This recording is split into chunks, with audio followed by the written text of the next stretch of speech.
In an unexpected series of events, Jeff Bezos, the executive chairman of Amazon and the current third richest man in the world, was humiliated at the Met Gala, and his reaction was unbelievable.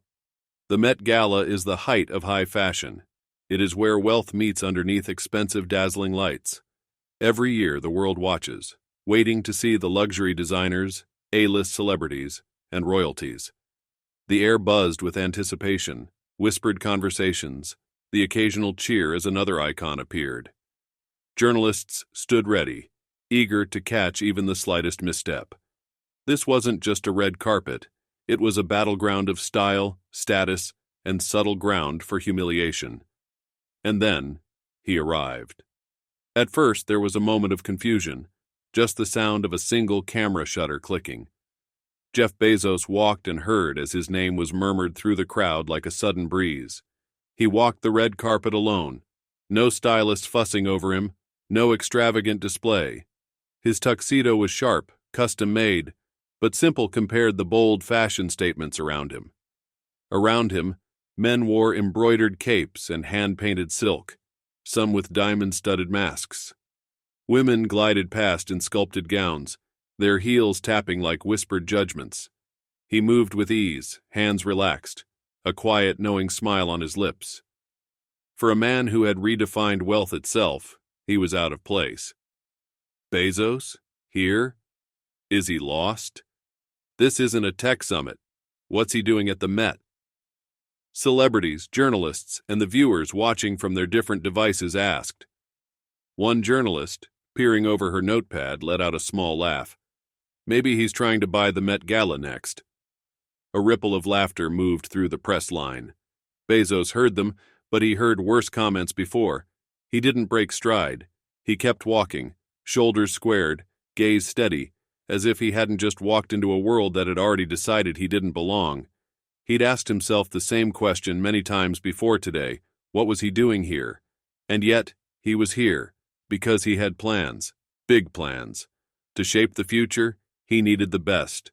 Designers, visionaries, disruptors. Fashion wasn't his world, even his outfit had been chosen by his team. The Met Gala wasn't just about luxury, it was a room full of people who could turn ideas into reality. But influence didn't mean acceptance. As he stepped forward, he felt it, the weight of their stares. Some curious, others amused. He was no stranger to scrutiny, but this was different. This was a rejection. And that was exactly why he was here, to find the right minds, future allies in a game bigger than fashion. A gloved hand reached out to stop him momentarily, one of the event ushers, scanning his invite with polite efficiency. The pause gave him just enough time to hear the soft murmur of a conversation nearby. Why is he even here? It was the same reaction people had in the early days of Amazon, and again when he turned his eyes to space with Blue Origin. And now, standing in the heart of the fashion world, he felt it again. Only this time he had something to prove. Jeff adjusted his cufflinks and exhaled slowly as whispers grew around him. The Met Gala was a world of silk and spectacle, where fashion ruled and creativity held power. He had dominated boardrooms, reshaped industries, and built an empire, but this was a different battlefield. A flicker of movement caught his eye. Anna Wintour, the matriarch of high fashion herself, the real reason he was here. She stood a few feet away, speaking in hushed tones with a renowned designer, Tom Ford. The name carried weight even in Bezos's circles. Jeff hesitated. Should he approach? Before he could decide, an unmistakable voice, smooth as glass, sliced through the air. Tech money and taste don't always go hand in hand, Mr. Bezos. The words came from a young, sharp-eyed designer, a rising star in the industry. Etienne Laurent, a protege of the late Karl Lagerfeld, barely glanced at Jeff as he took a sip of his champagne. A few nearby guests chuckled, their amusement discreet but undeniable. Jeff turned toward Etienne, meeting his gaze evenly. He had faced tougher rooms than this, hostile investors, ruthless competitors, governments that wanted to break his company apart. And yet, there was something about this particular kind of dismissal, that hit him differently. Jeff studied Etienne for a moment. The designer's posture was effortless, his confidence razor-sharp. He wasn't just speaking for himself, he was voicing a sentiment the entire room seemed to share. Jeff lifted his own glass, rolling the stem between his fingers before finally speaking. "You're right," he said, his tone even. "I don't belong here."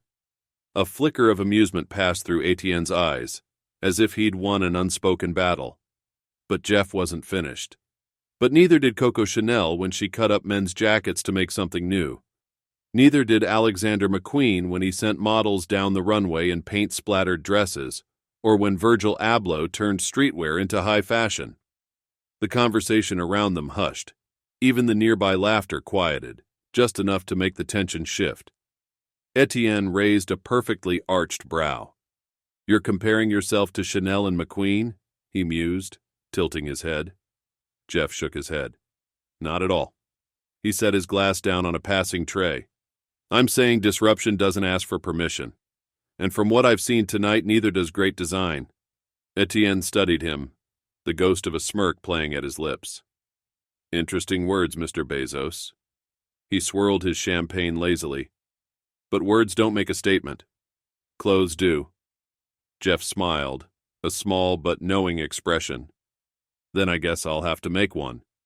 Etienne had expected defensiveness, maybe even awkward retreat. He had seen it before. Tech billionaires who mistook wealth for refinement, who dressed in high-end brands but never quite wore them. But Bezos wasn't flustered. If anything, there was something deliberate about his presence here. "A statement, Etienne mused, tapping his fingers against his glass. "And what exactly do you plan to say?" Jeff didn't answer right away. Instead, he let the silence settle, a tactic he had perfected in boardrooms filled with skeptical investors. Let them lean in. Let them ask for more. "I built Amazon in a garage," Jeff finally said, his voice level. "It wasn't glamorous. It wasn't respected. It wasn't supposed to succeed." Etienne listened now, not out of politeness, but because there was something undeniable in the way Jeff spoke. A man who had not only survived the weight of expectations, but had used them as fuel. "And yet," Jeff continued, "that same company now sets the standard for global commerce. So tell me, Etienne, do you really think I'd be here without knowing exactly what I'm doing?" A slow smile ghosted across Etienne's lips. It was slight, barely there, but Jeff caught it. A shift. Not full acceptance, not yet, but recognition. Clever. Etienne tilted his head. Jeff allowed a small chuckle. "Isn't that what fashion is? Being clever?" Etienne exhaled through his nose, almost amused. He had come into this exchange seeing Jeff Bezos as just another outsider trying to step into a world he didn't understand. But now he saw something else. A strategist. Someone who had been dismissed before and turned it into dominance. The question wasn't whether Jeff belonged here. It was whether the industry was ready for him. Etienne studied Jeff for a moment, swirling the champagne in his glass. The billionaire hadn't crumbled under the weight of his words, nor had he recoiled at the silent amusement of the onlookers. He had stood firm, unbothered, like a man who had walked through fire before, and knew he would walk through it again. "All right then," Etienne said, arching a brow. "You've got my attention. What exactly do you intend to do?" Jeff's lips shook slightly. He glanced around the grand hall of the Met Gala, the gilded decor, the gowns, the whispered conversations dripping with quiet judgment. Then, with the same measured confidence that had built an empire, he spoke. "Luxury is exclusivity," Jeff began, adjusting the cuff of his tuxedo. "But exclusivity is evolving. The future isn't just about who can afford something, it's about who has access, convenience, innovation, the right kind of disruption." Etienne narrowed his eyes, intrigued. Jeff continued, his tone even but edged with something undeniable: conviction. "E-commerce changed the way people buy everyday essentials, but high fashion? It's still playing by old rules. I'm not here to sell mass-produced couture. I'm here to redefine how people experience it." Etienne let out a quiet chuckle. "Redefine fashion? That's bold." Jeff leaned in slightly, lowering his voice just enough to draw Etienne in. Imagine a world where access to luxury isn't just about who you know or where you can physically be. Imagine the most exclusive pieces, custom, limited, tailored to perfection, being made available to the right people, at the right time, in the right way. Etienne tilted his head, considering. You want to disrupt the fashion industry the way you did retail? Jeff's smile was knowing. Disrupt? No. Evolve. Something in Etienne had changed. The skepticism in his eyes hadn't disappeared entirely, but there was now a flicker of something else. Curiosity, maybe even respect. Jeff had seen that look before, in boardrooms where his ideas had once been dismissed, only for those same doubters to later marvel at what he had built. But just as the shift settled between them, a voice, measured and unmistakably authoritative, cut through the murmuring crowd. Fascinating, Anna Wintour said smoothly, stepping forward. The small group turned. There she was, the woman who had shaped fashion for decades, her signature bob immaculate, her gaze hidden behind dark-tinted glasses. The air in the room seemed to tighten. Conversations nearby quieted, not out of politeness, but because when Anna Wintour spoke, people listened. Mr. Bezos, I must say it's refreshing to hear such ambition, she continued, her tone polite yet cool. But tell me, what exactly do you understand about fashion? The question, simple as it was, carried weight. The guests who had begun to take Jeff seriously only moments ago now turned back toward him, watching intently. Jeff, to his credit, didn't flinch.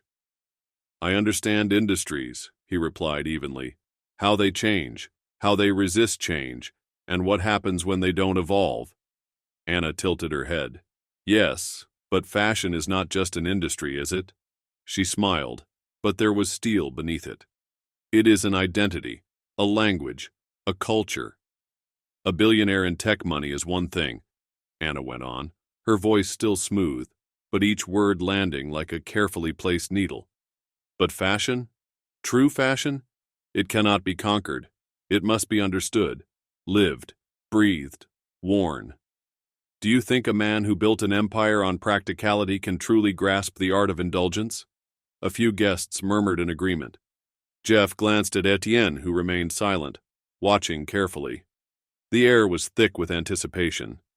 Jeff had been in tough rooms before. He had faced senators who wanted to break up his company, competitors who tried to outmaneuver him. But here, now, surrounded by people who dictated what was considered taste, he was something he hadn't been in a long time, an outsider. And in that moment the question hung between them all. Would he walk away humiliated? Or would he prove them wrong? Jeff didn't have a choice. If he wanted to make an impact in fashion, he needed people like Anna Wintour, not as skeptics, but as believers. He had spent his life proving people wrong, but this was different. The fashion world wasn't like the tech world. It wasn't about numbers or market share. It was about taste, influence, and legacy. And tonight, in this room, he was an outsider. The weight of their gazes pressed against him, silent but sharp. The quiet amusement in Anna's eyes, the mild curiosity in Etienne's, the skepticism lingering in the air. He exhaled slowly. Ms. Wintour, Bezos said, keeping his voice even, I understand why you're skeptical, but if fashion is about identity, about telling a story, then give me a chance to tell one. Anna tilted her head slightly, her expression unreadable. And how do you plan to do that, Mr. Bezos? A few guests leaned in now, sensing something shift. Etienne's gaze flickered with interest, but he stayed quiet. Jeff let the question settle before answering. By doing what I do best, building something no one else has thought of. Etienne spoke for the first time in a while, his voice softer now, less dismissive. And what exactly is that? Jeff looked around the room, the glimmering chandeliers, the gowns that cost more than some people's homes, the designers whose influence stretched across continents. Then he turned back to her. Give me an hour for a shot at your office. The room was quieter now. Even the subtle murmurs had faded. Anna didn't speak right away. For the first time, there was no smirk, no immediate dismissal, just thought. She took a slow breath. Then finally, Ideas are one thing, Mr. Bezos. Execution is another. Jeff smiled, not in arrogance, in understanding. Then let me show you. And just like that, something shifted. The amusement was gone. The smirks had faded. Because now they were intrigued. For a moment, just a moment, he saw something shift in Anna Wintour's expression. Her fingers rested lightly on her chin, and there was the briefest flicker of intrigue behind her dark sunglasses. A sharp, unmistakable sound sliced through the air. It happened so fast. The elegant tuxedo jacket had split at the seam as he gestured, right at the shoulder. Then, as he moved instinctively, another seam tugged, a tear at the back. Silence fell over the immediate circle. Eyes darted, expressions frozen between shock and amusement. A few guests covered their mouths, stifling laughter. Etienne Laurent, who had been watching him like a wolf circling prey, leaned in slightly, raising a brow. Anna Wintour tilted her head, her expression unreadable at first. Then she exhaled, a quiet sigh of disappointment. She adjusted her sunglasses and spoke, her voice calm but edged with finality. And here I was, beginning to believe you. The words hit harder than the snide remarks around him. Jeff blinked, momentarily thrown off balance. Excuse me? Anna turned slightly, her gaze sweeping over his torn jacket. You talk about innovation, about elevating fashion. And yet, here you are, in a suit that couldn't even survive one conversation. She gestured faintly, almost dismissively. If you truly respected this industry, you wouldn't just speak about it. You'd understand the craftsmanship, the materials, the details, and most of all, she paused, then delivered the final blow. You'd know that mass production and haute couture don't mix. Jeff opened his mouth to respond, but Anna had already turned. She took a step away, then another. He was losing her. He was losing the room. Just as he was about to speak, a figure stepped forward. It was Zendaya. The murmurs softened, the attention in the room shifting as effortlessly as silk draped over a mannequin. Jeff recognized that kind of power, the ability to command a space without demanding it. She was stunning, of course, dressed in something that blurred the line between art and attire, a masterpiece woven into fabric. But it wasn't just the way she looked, it was the way she carried herself, with an effortless confidence that made even the most elite figures in the room seem like mere spectators in her world. Jeff had always been a fan from the sidelines. Zendaya was the kind of star who didn't just wear fashion, she redefined it. Every red carpet appearance, she told stories through what she wore, pushing boundaries, making statements. He had dreamed, no, strategized for her to be part of this project, to model the first creations, to make the world stop and take notice. And now, here she was. Would she laugh too? You're not just here to play dress-up, are you? She asked, her voice laced with curiosity. A flicker of something passed over Jeff's face, amusement, maybe relief. He shook his head. No, he said simply. Zendaya took a step closer, her gaze sweeping over Jeff, not in amusement, not in mockery, but with something different, something closer to curiosity. She smiled, not a smirk, not a condescending tilt of the lips, a real, knowing smile. Jeff felt the weight of the room pressing against him, the hushed chuckles, the lingering stares, Anna's retreating figure, Etienne's assessing gaze.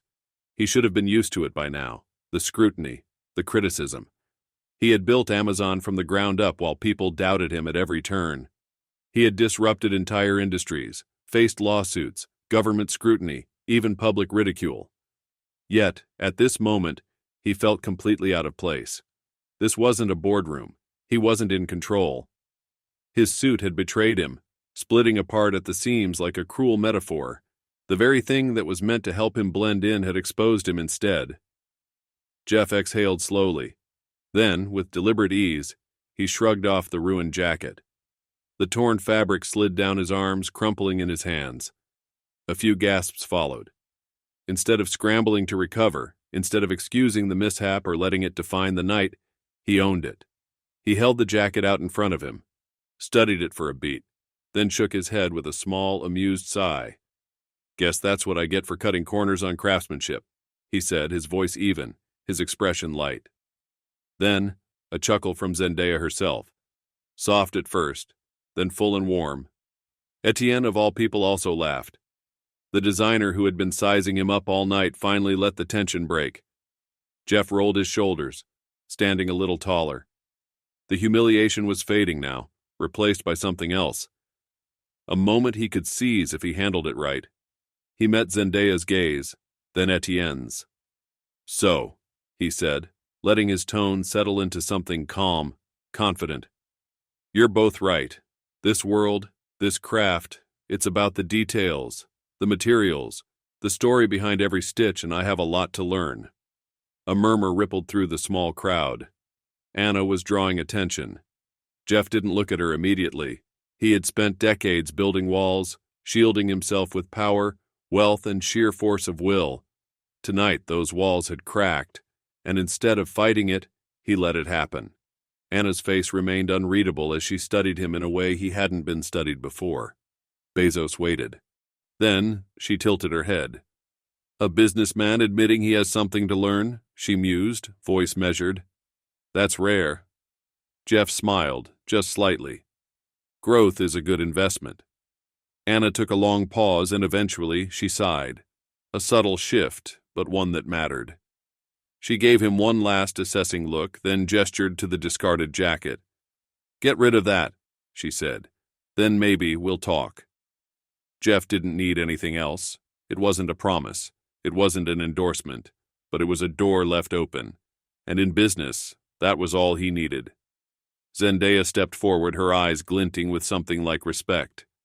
"You know," she mused, tilting her head, "if you ever do figure out how to merge tech and fashion properly, let me know. I'd love to see what you come up with."